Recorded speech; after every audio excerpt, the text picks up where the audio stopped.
1G. Mobile networks didn't start with apps, data, or notifications blowing up your phone. They started with voice only and a lot of static. Think less smartphone and more walkie-talkie with dreams. The world's first commercial 1G network launched in 1979 in Japan. Rolled out by Nippon Telegraph and Telephone and limited to Tokyo. For the first time ever, people could make phone calls without being tied to a wall. That alone felt like science fiction, even if the call sounded like it was happening inside a microwave. The US joined the party in 1983 with AMPS, which stands for Advanced Mobile Phone System, launched by Ameritech. This is where the iconic Motorola Dynatac shows up, the original brick phone. If you've ever seen a photo of 1980s mobile technology, this is the image burned into your brain. A beige rectangle with an antenna longer than your forearm. It weighed around 2 pounds, cost nearly $4,000 at launch, about $12,000 today, and delivered a glorious 30 minutes of talk time. After that, your call was over and your arm probably needed a rest. Portable? Yes. Pocket-friendly? Only if your pocket was a backpack. Technically, 1G used analog frequency modulation, meaning voice signals were sent as raw radio waves. There was no data at all. No texting, no internet, no emojis. The speed is often estimated around 2.4 kilobits per second, but that number is mostly academic. This network existed to do exactly one thing: let you talk badly. One huge innovation was the cellular system itself. Cities were divided into smaller cells, allowing frequencies to be reused so more people could make calls at once. That idea is still the backbone of modern mobile networks.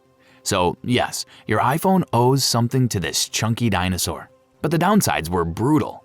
No encryption, meaning anyone with a radio scanner could casually eavesdrop on your call. The sound quality was full of hiss and crackle.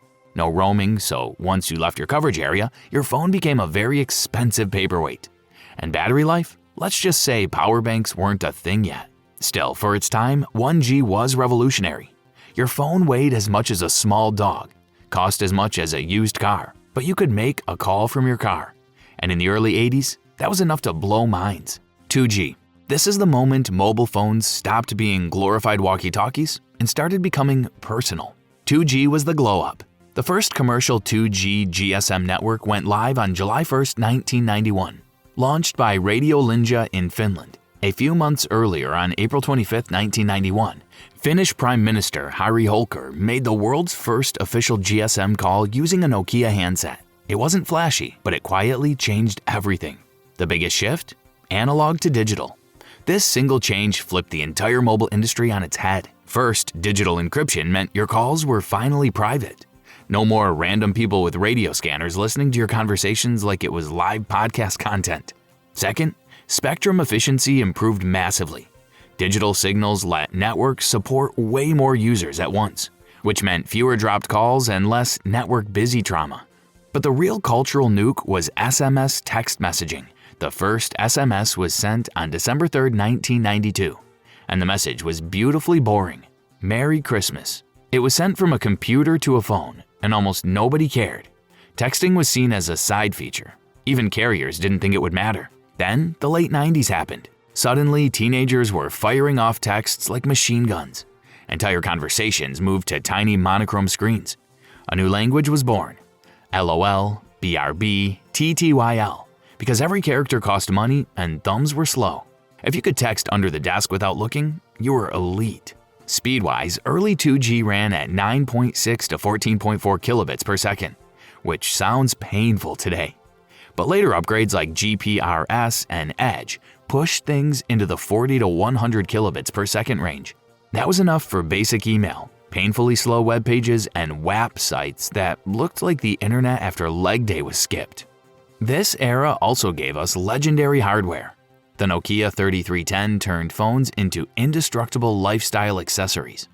You had Snake, the game that turned boring classes and waiting rooms into personal high-score competitions. That tiny pixelated snake eating dots became a universal experience. Add polyphonic ringtones and custom faceplates, and suddenly your phone was a personality statement. Phones shrank from bricks into candy bar designs, and suddenly everyone had one. 3G. This is the era where phones tried to become smart, and kind of succeeded. 3G was the awkward teenage phase of mobile internet, full of potential, a little unreliable but absolutely necessary for what came next. The first commercial 3G network launched in October 2001 in Japan, rolled out by NTT Docomo. The main standard was UMTS, also known as WCDMA, and the promise was huge. Real mobile internet, video calling, multimedia messaging, and a future where your phone could do more than call and text. At launch, basic 3G speeds topped out around 384 kilobits per second in real-world use. That doesn't sound impressive now, but back then it was life-changing. For the first time, phones could load actual websites, not those stripped-down WAP pages that looked like the internet had been faxed to you. Then came the upgrades. HSPA, often called 3.5G, pushed speeds up to 7.2 megabits per second, and later HSPA Plus, or 3.75G, stretched that to 21 megabits per second. Even 42 megabits with dual carrier support, at least on paper. In reality, your phone usually delivered fast enough eventually. What did 3G enable? A lot. You could browse the web properly, check an email with attachments, and yes, watch YouTube on your phone. It buffered a lot, but it worked. Video calling also debuted here, though early attempts were grainy, lagging, and painfully awkward. People avoided eye contact with their own screens like it was a social experiment gone wrong. Most importantly, 3G made smartphones possible. The iPhone launched in 2007, Android followed in 2008, and suddenly phones weren't just phones anymore. The iPhone especially became the face of the 3G era. That sleek touchscreen rectangle with app icons in a grid. It was the device that made everyone realize their old phone looked ancient overnight. App stores actually made sense. The Apple App Store in 2008 would have been useless on 2G speeds. Without 3G, smartphones would have just been fancy PDAs with commitment issues. Of course, it wasn't perfect. Coverage was spotty outside major cities. Battery life took a serious hit. Switching from 2G often meant getting a new SIM card, which confused everyone. And streaming video felt like watching 3 pixels argue with a loading bar. Still, 3G changed everything. This was the moment mobile internet stopped being a novelty and became a habit. Quick question. Which generation was your first smartphone? Drop it in the comments. And if you're finally understanding what all these G's actually mean, hit the like button. 4G LTE. This is when the mobile internet finally stopped being shy and grew up. 4G LTE turned our phones from emergency internet devices into full-on lifelines. Suddenly, people were canceling home internet because why pay for Wi-Fi when your phone could stream everything on the go? The first commercial 4G LTE networks launched in December 2009 in Stockholm and Oslo by Telia Sonera. Stockholm used Ericsson equipment and Oslo used Huawei. The first devices were Samsung USB modems because phones weren't ready for this speed yet. Technically, 4G was a revolution. It was fully packet-based, which basically means everything became data. Web browsing, streaming, texting, and eventually voice calls all ran on the same system. The old-school circuit-switched voice was gone. 4G was the all-you-can-eat buffet of mobile internet. Speeds reached up to 100 megabits per second theoretically, with real-world speeds between 20 and 50 megabits per second. That's roughly 10 times faster than 3G, which meant HD video finally worked. No more staring at 3 pixels trying to figure out what the actor was doing. 4G also turned your phone into a mini office, entertainment center, and game console all at once. Video calls actually functioned, mobile gaming went real-time, and apps like Uber or Instagram suddenly made sense. Social media exploded, and so did our collective screen time. This was the Samsung Galaxy era. While Apple refined its formula, Samsung's Galaxy S series became synonymous with 4G. Big screens, expandable storage, and enough horsepower to finally make Android feel premium. The Galaxy S4 alone sold over 80 million units. If 3G belonged to the iPhone's debut, 4G was the battleground where Android flagships proved they could compete blow for blow. Latency dropped to around 30 to 50 milliseconds, making real-time apps smooth enough to forget you were once buffering endlessly on 3G. 5G. 5G arrived in April 2019, first hitting South Korea courtesy of SK Telecom, KT, and LG U+. US carriers weren't far behind, with Verizon lighting up Chicago and Minneapolis just days later. This was supposed to be the network that turned our phones into lightsabers of connectivity. There are 2 flavors of 5G. First, sub-6 GHz. the everyday 5G that most of us actually use. It runs under 6 GHz, penetrates buildings, and offers speeds from 100 to 400 megabits per second. Perfect for browsing, streaming, and pretending your life is futuristic. Then there's millimeter wave, the ultra-wideband, a real thrill ride. It can hit speeds of 1 to 2 gigabits per second. Theoretically, even 20 gigabits. Sounds insane, right? But it's extremely fragile. Walls, trees, even a sneeze from a stranger can block it. It only really works in dense cities, stadiums, and airports. In the real world, South Korea averages 360 megabits per second, making them the speed kings. The US varies wildly, anywhere from 50 to 800 plus megabits depending on where you stand.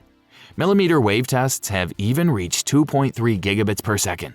Latency drops to 1 to 10 milliseconds compared to 30 to 50 on 4G. That's the real magic. Instant response for cloud gaming, AR, VR, even remote surgery. 5G enables cloud gaming, 8K streaming, smart cities, IoT at massive scale, self-driving vehicles, and industrial automation. It's a tech marvel. But for most people, it doesn't yet feel revolutionary. Your average scroll on Instagram might not seem faster than 4G. But behind the scenes, 5G is quietly building the future. It's like having a rocket engine in your pocket that you can't fully use until roads catch up. And those pockets hold increasingly impressive hardware, edge-to-edge displays, 120 Hz refresh rates, and cameras that would have been professional equipment a decade ago. The phones got faster, thinner, and smarter, even if the network's full potential is still waiting to be unlocked. 6G. 6G hasn't arrived yet, but researchers and companies like Nokia, Ericsson, Samsung, Qualcomm, and Huawei are racing toward it. Expected commercial deployment is likely in the early 2030s, with some predictions putting South Korea at the forefront around 2028 to 2030. The numbers being thrown around are absolutely wild.